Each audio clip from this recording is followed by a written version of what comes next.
pessoal, sejam bem-vindos de volta ao canal. E hoje eu trouxe para vocês o caso de Charlie Tien.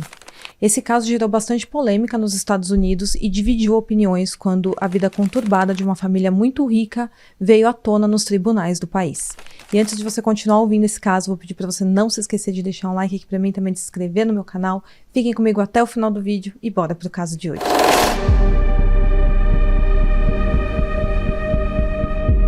Charlie Tien nasceu em 1996 no Canadá. Ele tem um irmão chamado Jeffrey e seu pai se chama Jin e sua mãe Jean. O Jin e a Jean nasceram e foram criados na China, mas se mudaram para a América do Norte para construir uma vida melhor para os seus filhos. Quando Charlie tinha 7 anos, a família se mudou para Pittsford, em Nova York. E para quem via de fora, a vida da família parecia realmente muito boa. Eles pareciam uma família bastante sólida, feliz e bem-sucedida financeiramente falando. O Jin trabalhou para Kodak antes de fundar a sua própria empresa chamada Dynamax Imaging. Então ele prosperou bastante na parte financeira da sua vida. Não fica claro se a Jean trabalhava, mas ela era uma mãe muito atenciosa e amorosa com seus 2 filhos. O Charlie, desde criança, sempre se mostrou ser um menino completamente normal. Ele sempre se socializou muito bem, tanto em casa quanto na escola. E na escola ele tinha vários amigos, e as pessoas gostavam muito dele. Seus amigos disseram que ele era uma das pessoas mais amorosas e generosas que já haviam conhecido na vida. Ele fazia novos amigos com muita facilidade e ele sempre estava disponível para ajudar quem precisasse da ajuda dele. E certa vez um dos seus amigos até gravou um vídeo onde mostrava o Charlie andando pela cidade e distribuindo flores para as pessoas. E esse vídeo recebeu o nome de Pequenos Atos de Bondade. E o Charlie era assim na sua vida, não só nesse vídeo. Ele era assim todos os dias. Ele gostava de ser gentil, gostava de ser prestativo, então essa era uma característica dele. No ensino médio, ele frequentou a escola Pittsford Middle High School, onde jogou no time de futebol e também foi presidente do corpo estudantil durante seu último ano. E o Charlie também era um menino muito inteligente e ele se destacava bastante academicamente. E seu objetivo, depois que terminasse a escola, era ir para uma das faculdades que faziam parte da Ivy League. E mesmo sendo algo muito difícil de conseguir, porque são faculdades muito concorridas, ele foi aceito na Cornell University para cursar economia, então ele conseguiu. E dá para imaginar que quem via de fora achava que eles tinham uma vida perfeita, porque eles eram muito ricos, tinham tudo o que queria, e os filhos do Jin e da Jean estavam construindo um ótimo caminho acadêmico, e isso poderia garantir um excelente futuro para eles. Além disso, eles eram bons meninos, com muito caráter, então eles não davam trabalho aos seus pais. Mas na verdade, a vida na casa da família Tien era um tanto quanto obscura. A verdade é que o pai do Charlie era um homem muito abusivo e que tinha um temperamento muito violento. Ele descontava toda a sua raiva na sua família, mas especialmente na Jean, na sua esposa. O Charlie e seu irmão acompanharam aquelas brigas violentas desde muito jovens e isso desenvolveu certos traumas neles ao longo dos anos. E eles nunca procuraram ajuda para superar esses problemas, principalmente porque seus pais desaprovavam falar sobre a intimidade da família. E é por isso que poucas pessoas sabiam o que de fato acontecia ali dentro. Como, por exemplo, alguns amigos do Charlie. Eles sabiam que o pai dele não era um cara fácil de se lidar. E eles percebiam que a relação deles não era nem um pouco saudável. Eles sabiam também que discussões aconteciam com frequência na casa, mas provavelmente eles não sabiam o quanto essas brigas eram violentas. E como ninguém sabia qual de fato era o problema, ninguém fazia nada para ajudar a Jean, o Charlie e o Jeffrey, que eram as vítimas do comportamento abusivo do Jin. Mas alguns amigos do Charlie sabiam que tinha algo bem fora do normal na família, tanto que um amigo dele uma vez deu um pedaço de papel laranja para ele e falou para ele colar aquele papel na janela se eles precisassem de ajuda ou se precisasse que alguém chamasse a polícia. Mas o Charlie disse que certa vez ele usou esse pedaço de papel laranja para passar um sinal, mas acho que ninguém viu e acabou que ninguém fez nada. Ao longo dos anos, a polícia foi chamada algumas vezes na casa da família. Porém, nada foi feito para impedir que o Jin continuasse tendo aquelas atitudes abusivas com a sua família, e principalmente com a sua esposa. Houve algumas vezes em que a polícia fez o Jin sair da cidade por alguns dias e ficar um pouco longe da família para se acalmar até voltar, mas das vezes que isso aconteceu, o Jin, antes de sair da cidade, ele cortava a luz e a água da família para se vingar deles. Então, enquanto ele não voltava para casa, a família vivia uma situação muito precária, mesmo vivendo em uma mansão. E quando ele voltava, A luz e a água voltavam, mas os abusos também voltavam a acontecer. E obviamente o Jeffrey e o Charlie queriam muito ir embora daquela casa. Eles não queriam mais viver naquele ambiente agressivo, aquele ambiente problemático. Mas o grande problema era deixar a mãe deles para trás. Eles sentiam que de alguma forma ela estava presa naquela situação. E foi nessa fase que o Charlie iria para a faculdade e ela iria ficar morando sozinha com o marido dela. E isso foi muito difícil para o Charlie, porque embora ele estivesse animado para essa nova fase da sua vida, ele tinha essa constante preocupação em estar deixando sua mãe vivendo sozinha naquele inferno com um marido agressivo. Porém, não teve jeito. Chegou o momento do Charlie ir para a faculdade, ele tinha que viver a vida dele, não tinha o que fazer, e nessa altura o seu irmão Jeffrey já estava na faculdade, então ele já estava morando fora de casa. O primeiro ano da faculdade do Charlie foi muito bom para ele. Ele entrou para o time de futebol da universidade, se juntou a uma fraternidade e estava mantendo ótimas notas nas provas. Então, finalmente, ele estava vivendo aquele momento incrível na vida dele. Aquele momento de liberdade, sem o seu pai problemático por perto, fazendo novos amigos, se dando muito bem na faculdade. Porém, quando ele voltou para casa para o dia de ação de graças naquele ano, ele rapidamente se lembrou de como era a vida real na casa dele. Logo nos primeiros dias em casa, ele ficou sabendo que durante uma briga, seu pai derrubou sua mãe no chão e a sufocou até que ela ficasse inconsciente.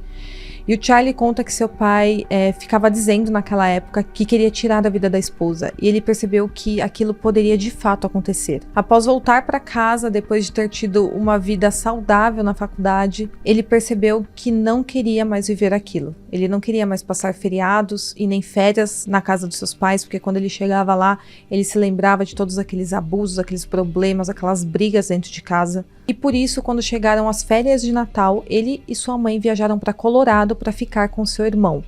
Então os três viajaram sem o Jim. Depois, o Charlie voltou para o campus da faculdade para aguardar a volta das aulas. E o ano era 2015 e suas aulas já iam começar.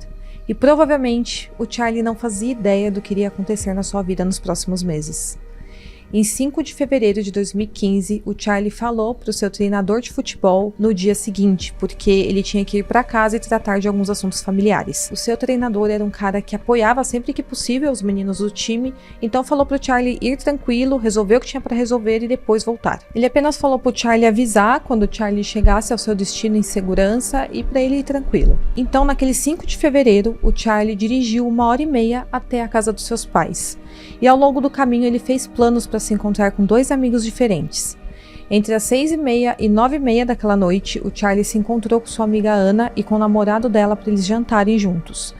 E a Ana disse mais tarde que durante o jantar deles, o Charlie parecia completamente normal, e na verdade ele parecia até estar feliz. Os 3 terminaram de jantar por volta das 9h30 e então o Charlie foi até a casa do seu amigo Jacob por volta das 10 horas da noite.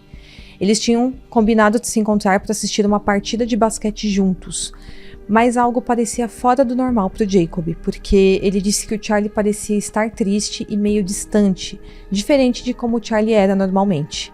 Além disso, naquela noite, o Charlie perguntou ao amigo quanto que ele tinha de dinheiro com ele, e isso pareceu muito estranho para o Jacob. O Charlie também disse que poderia ter que deixar o país muito em breve, mas ele não explicou para o Jacob o porquê que ele precisava do dinheiro ou porquê que ele poderia ter que deixar o país. E obviamente o Jacob achou aquilo tudo muito esquisito. Assim que o Charlie foi embora, o Jacob percebeu que precisava fazer alguma coisa pelo amigo. Então, ele conversou com a sua mãe sobre isso e eles decidiram ligar para a polícia e pedir que fossem verificar o Charlie em sua casa. Então, por volta das 11h35 da noite, um policial chegou à casa da família Tim e falou com o Charlie por cerca de 10 minutos. O policial disse que tudo parecia bem, que o Charlie estava normal, parecia estar ok, e aí o policial foi embora. Então, no dia seguinte, no dia 6 de fevereiro, a sua amiga Ana recebeu uma mensagem de texto do Charlie onde ele dizia: "Eu te amo e nos falamos em breve." Para ela foi uma mensagem estranha, sem muito contexto, mas como no dia anterior o Charlie parecia bem, ela apenas ignorou. Foi apenas no dia 9 de fevereiro que surgiu a primeira pista do verdadeiro motivo do Charlie ter feito aquela viagem até a casa dos seus pais. Naquele dia, o Charlie enviou um e-mail com o assunto Showtime para os membros da fraternidade às 5h13 da tarde. O e-mail dizia: "Nos próximos dias, você começará a ouvir notícias e possivelmente receberá algumas visitas das autoridades. Não dê ouvidos a nada do que você ouve. Alguns já conhecem minha história e no devido tempo vocês também conhecerão. E então, menos de 1h30 depois, às 6h09 da tarde, a Jean ligou para a polícia desesperada. Nessa ligação, a Jean conta que houve uma discussão entre o filho e o marido, seguido de uma série de tiros. Ela disse ao atendente que não sabia onde estava a arma. O atendente disse que ela esperasse os policiais fora de casa e quando a polícia chegou na casa deles, estavam a Jean e o Charlie esperando do lado de fora da casa. E na mesma hora que os policiais chegaram lá e foram conversar com os dois, o Charlie disse: "Eu tinha que fazer isso, ele ia tirar a vida da minha mãe." E obviamente essa confissão foi o ponto-chave desse caso. Mesmo antes dos policiais entrarem na casa, o Charlie disse a eles que o corpo do pai dele estava no escritório da casa no andar de cima e que a espingarda estava na garagem. O Charlie foi preso sob acusação de homicídio em segundo grau. Então, com o Charlie agora sob custódia, os investigadores do condado de Morrow começaram a investigar a cena do crime. E quase imediatamente eles perceberam que algo estava errado ali. Tudo isso aconteceu na mesma noite e logo os investigadores perceberam que o corpo do Jim tinha um cheiro forte e inconfundível de podridão, que não teria começado tão rapidamente se ele tivesse acabado de morrer. E também perceberam que seu sangue já havia começado a secar. O corpo dele estava deitado debaixo da sua mesa no escritório da casa. Porém, de acordo com o que o Charlie e a Jean disseram à polícia, os policiais imaginaram que a vida dela estava em perigo quando o tiroteio ocorreu. Porque o Charlie havia dito que ele tinha que ter feito aquilo, que não teve jeito. Então, os policiais primeiro pensaram em uma possibilidade de legítima defesa. Porém, eles logo perceberam que o crime, na verdade, tinha acontecido muito antes do que o Charlie e a Jean estavam dizendo. No escritório do Jim não tinha qualquer sinal de luta. Não havia nada quebrado ou fora do lugar que indicasse que tinha tido uma luta corporal ali. E também não havia sinais de luta em nenhum lugar da casa. Depois de eles examinarem o corpo, eles perceberam que o Jim havia sido baleado no peito, no braço e na bochecha. E que o ataque tinha acontecido no estilo de execução, como se alguém tivesse chegado e já atirado no Jim. Sem uma luta antes, sem uma briga acontecer antes, de forma inesperada. Então ficou claro para os investigadores que o Jim estava sem vida há muito tempo e que inclusive o corpo já havia enrijecido e depois voltado ao normal. Esse processo ocorre algumas horas depois que alguém morre e não imediatamente. E quando examinaram o corpo, eles perceberam que o enrijecimento havia acontecido e que já havia passado. E como eu disse, havia um forte cheiro de decomposição na cena do crime. E então os policiais perceberam que o corpo do Jim estava lá por pelo menos 2 ou 3 dias, quando a polícia foi chamada. Então, para identificar exatamente quando que o Jim teve sua vida tirada, eles olharam para o seu notebook que estava aberto em sua mesa do escritório. E eles viram que o último e-mail que ele abriu e respondeu tinha sido 4 dias antes, na quinta-feira, dia 5 de fevereiro, no mesmo dia que o Charlie tinha voltado para a casa dos seus pais. E também foi no mesmo dia que o Charlie jantou com a Anna e depois foi ver o seu amigo Jacob e disse que precisaria deixar o país. Então as coisas começaram a se encaixar e parecia que realmente o Charlie era o culpado. Mas essa história, ela não é tão simples assim. Enquanto a espingarda usada no crime estava sendo analisada, os investigadores perceberam que, na verdade, aquela era uma arma nova que parecia ter sido comprada há pouquíssimo tempo. Eles então rastrearam o registro dela e descobriram que ela havia sido comprada em um Walmart em Portland. Mas a arma não estava registrada no nome do Charlie. Na verdade, a arma tinha sido comprada por um membro da fraternidade que o Charlie fazia parte, chamado Whitney Knickerbocker. E para sorte da promotoria, as imagens das câmeras de segurança daquele Walmart registraram algo muito inesperado. No dia 5 de fevereiro, no mesmo dia em que o Charlie foi para a casa dos seus pais, antes dele ir para casa no início do dia, ele foi gravado em imagens de vigilância tentando comprar aquela arma. Porém, ele não conseguiu comprar porque ele era um cidadão canadense e não um cidadão americano.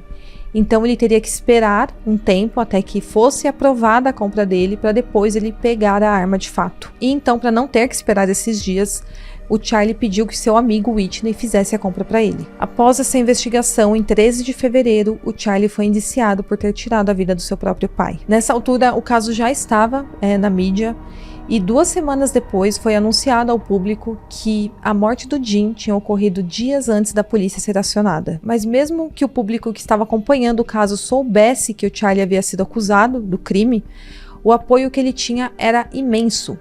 A amiga do Charlie, a Anna, aquela com quem ele jantou, criou um fundo de arrecadação chamado Charlie Teen Support Fund, e eles arrecadaram mais de $45 mil para ajudar a pagar por sua equipe de advogados. E como o caso estava na mídia, muitas pessoas começaram a descobrir como a vida da família era conturbada e também todos os abusos e excessos do Jim. Eles ficaram sabendo de todo aquele histórico de violências, de brigas que tinha dentro da casa e como a Jen, a esposa do Jim, poderia ter tido sua vida tirada durante uma dessas brigas com o marido violento. Estava ficando muito claro para as pessoas que acompanhavam o caso que o Charlie sentia que sua mãe poderia ter a vida tirada muito em breve, se ele não fizesse nada para impedir aquilo. No dia 5 de março, ele se declarou inocente da acusação de homicídio doloso.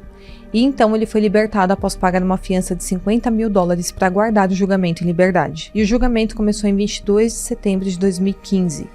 E se o Charlie acabasse sendo condenado, ele teria uma pena máxima de 25 anos de prisão.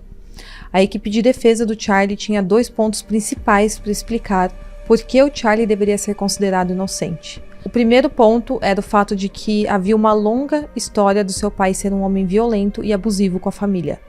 E o segundo ponto era a falta de evidências de que o Charlie era realmente quem tinha puxado o gatilho. Então, primeiro vamos falar dessa longa história de violência doméstica na casa da família Teen. No dia 28 de janeiro, apenas uma semana antes do Jim ter sua vida tirada, a Jen fez uma ligação para a polícia. E na ligação, ela estava soluçando, dizendo que seu marido havia acabado de tentar sufocar ela, até deixar ela quase inconsciente. Na ligação, ela estava extremamente nervosa e com medo de falar com a polícia, e ela diz à atendente que está com medo e que precisa de proteção, e na verdade para que eles enviassem uma ambulância na casa. A ligação caiu no meio da conversa e quando a polícia ligou de volta, quem atendeu o telefone foi o Jim. Ele se desculpou com o atendente como se tivesse sido um engano, mas dá para ouvir a Jim ao fundo gritando que o marido tiraria a sua vida. Nesse dia, um policial foi enviado à casa deles, porém, quando o policial chegou, o Jim conseguiu convencer a esposa, provavelmente usando ameaças, a não prestar queixa contra ele. Então nada foi feito. O policial só deu um cartão para Jen com o número de telefone e com informações sobre como ela poderia obter uma ordem de restrição. E essa ligação para a polícia foi apenas uma das mais de 18 ligações de violência doméstica que o Departamento de Polícia do Condado de Morrow tinha recebido da família Teen entre 2003 e 2015. Então, não era de se admirar que o Charlie realmente estava pensando naquela época que seu pai acabaria tirando a vida da sua mãe. Além disso, o Charlie recebeu um e-mail do seu pai na véspera de Natal do ano anterior que dizia: "Às vezes eu realmente quero tirar a vida dela." Então era muito óbvio que o Charlie estava com muito medo daquilo acontecer, ainda mais com ele e com seu irmão morando fora. Então a segunda coisa que a defesa se baseou foi o fato de que não havia evidências suficientes para provar que o Charlie tinha sido quem tinha puxado o gatilho. Mesmo ele tendo dito aos policiais que ele havia feito aquilo, a defesa dele argumentou no julgamento que a palavra não era o suficiente como admissão de culpa. Eles disseram que, no mínimo, o Charlie poderia estar encobrindo sua mãe, que, segundo a defesa, tinha muito mais motivos para tirar a vida do Jim do que o Charlie. E a estratégia da defesa em colocar essa dúvida em quem tinha cometido o crime foi uma ótima tática, porque realmente quem tinha sido vítima de agressão todos esses anos tinha sido a Jim. E trazer isso, que poderia ter sido um dos dois quem tinha puxado de fato o gatilho, trazia uma dúvida na tese da acusação. E quanto mais a defesa falou sobre a possibilidade da Jim ter feito aquilo, mais dúvida foi gerada no julgamento. Além disso, a arma do crime, os cartuchos e a munição de dentro da arma foram submetidas a testes de DNA e foram encontrados 3 conjuntos de DNA na espingarda, porém nenhum deles pertencia ao Charlie. E a única coisa que realmente ligava o Charlie à arma era uma impressão digital encontrada na munição que estava dentro da arma. E então a defesa argumentou que talvez o Charlie tinha sido quem carregou a arma e não quem puxou o gatilho. Durante o julgamento, eles também tiveram várias testemunhas de defesa falando sobre como o Charlie sempre foi um bom rapaz. E ele, de fato, não tinha qualquer histórico de violência. E, na verdade, ele tinha vários amigos que falavam que ele era muito legal, um bom rapaz, não tinha nada contra ele no seu histórico. E o apoio que ele recebeu, na verdade, é algo bem comum em um julgamento de homicídio. mas as pessoas sabiam que todas as ações do Charlie tinham sido apenas para tentar proteger a sua mãe. Mas obviamente a promotoria estava pronta para lutar pela sua condenação. E eles queriam provar que o Charlie teve intenção de tirar a vida do Jim e que tinha premeditado aquilo. O argumento da promotoria foi o e-mail que o Charlie mandou aos membros da fraternidade, a cena do crime, sua admissão de culpa para a polícia do lado de fora da casa naquela noite, as imagens da câmera de segurança do Walmart e suas ações nos dias seguintes ao crime. Eles argumentaram que o e-mail que o Charlie enviou a seus irmãos da fraternidade, intitulado de Showtime, era uma indicação clara da sua intenção de tirar a vida. A promotoria disse por que ele diria aos membros da fraternidade que eles poderiam estar ouvindo coisas no noticiário e possivelmente teriam que se encontrar com as autoridades se ele não soubesse que algo estava para acontecer. A promotoria também argumentou que a própria cena do crime não mostrava sinais de luta. Então, para eles era claro que o Charlie havia armado como se fosse uma emboscada para o seu pai, como se ele tivesse pego seu pai de sopetão. Então, isso indicava que não era legítima defesa. Segundo a promotoria, se o Charlie estivesse realmente se defendendo ou defendendo sua mãe, a cena do crime teria mostrado sinais de luta. E a última cartada da promotoria era ele ter falado para a polícia que ele teve que fazer isso. E mesmo que a defesa tenha dito que a admissão de culpa não era o suficiente para condenar o Charlie, de fato, aquilo indicou que ele era quem tinha cometido o crime. Em seguida, a acusação apresentou as imagens das câmeras de segurança que mostram a arma sendo comprada poucas horas antes do crime acontecer. E isso mostrava intenção e premeditação. Além disso, a promotoria argumentou também que o Charlie e sua mãe tentaram deixar o país após o crime. Acreditava-se que em 6 de fevereiro, um dia após o crime, o Charlie e sua mãe foram para o Canadá para tentar evitar a prisão. Porém, eles acabaram voltando para os Estados Unidos, então eles não fugiram do país. Mas só o ato deles terem tentado fugir não ficou bem aos olhos do júri. Assim, os argumentos finais foram encerrados em 29 de setembro e a deliberação do júri começou. E ninguém esperava, mas 5 dias após a deliberação, o júri foi até o juiz e disse que eles estavam em um impasse, porque um empate havia ocorrido e eles não estavam conseguindo chegar a um acordo. O juiz pediu que as deliberações continuassem até chegarem a um acordo, porém, depois de 8 dias de deliberação, os jurados continuavam empatados. Assim, o juiz anunciou em 8 de outubro que o julgamento seria anulado. Isso por não ter uma decisão unânime por parte do júri. E obviamente essa decisão drástica do juiz chocou todo mundo, até os membros do júri. Alguns jurados foram entrevistados e questionados sobre o que eles achavam daquela decisão do juiz e eles não concordavam com a decisão.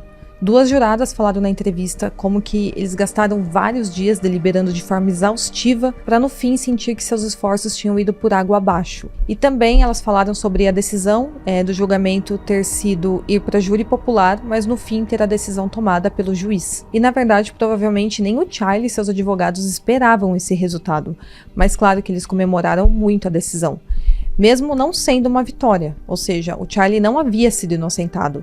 Na verdade, teria que começar o julgamento tudo de novo, teria que começar tudo do zero. A promotoria, assim como os jurados, ficou muito descontente com essa decisão. Eles disseram que iriam continuar trabalhando duro para obter a condenação do Charlie. E aí, em 5 de novembro de 2015, ocorreu outra audiência para determinar os próximos passos que seriam dados antes do novo julgamento. Mas, ao invés disso, o juiz fez outra declaração chocante e completamente inesperada. O juiz acabou indeferindo o julgamento por completo.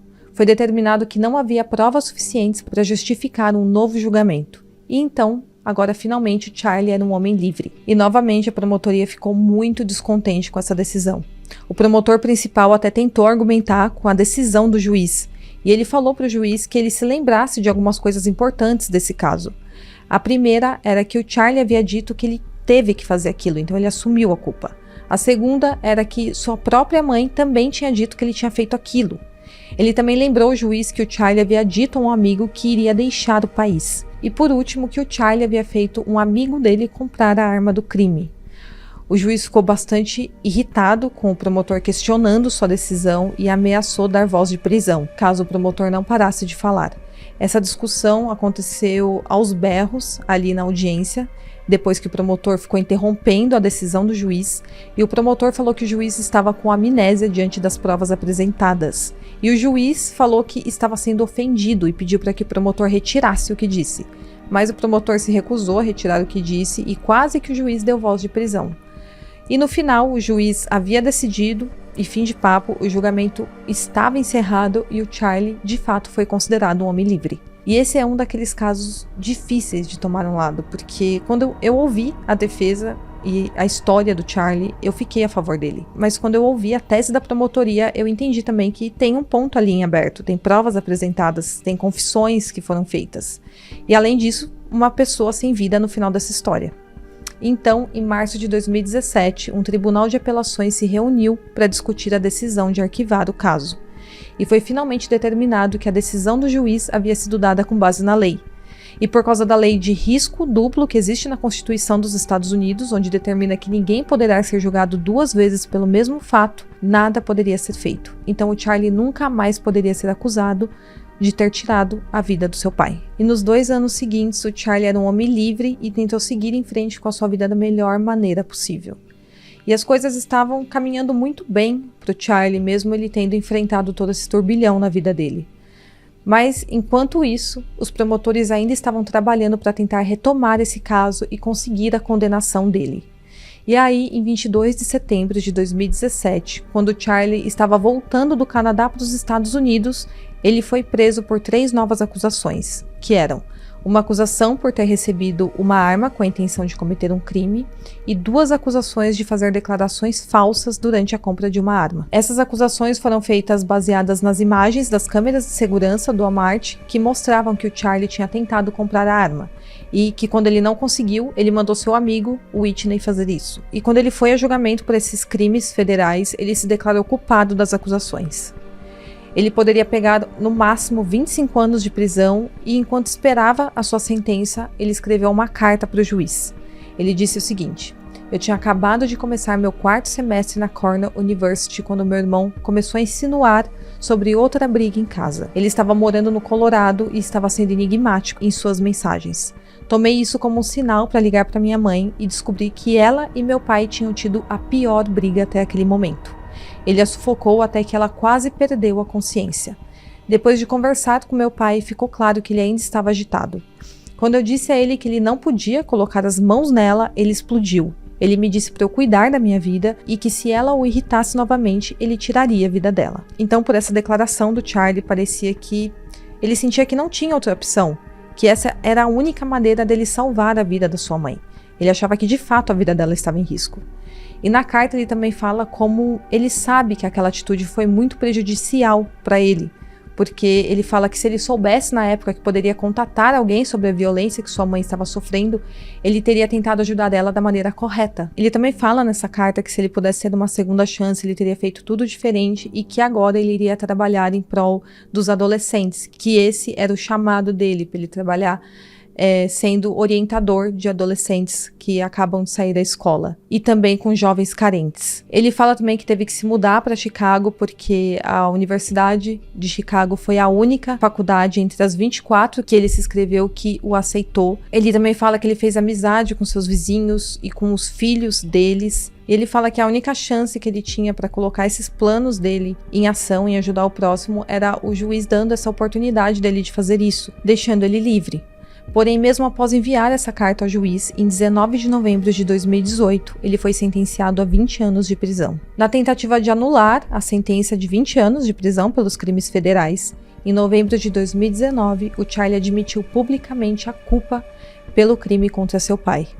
E então, o Charlie explicou tudo o que havia feito naquela fatídica noite. Na sua declaração, ele disse que depois de descobrir a briga que tinha acontecido entre seus pais em 28 de janeiro de 2015, onde sua mãe foi sufocada pelo seu pai, ele ficou determinado a salvar a sua mãe de alguma forma, da forma que fosse necessária.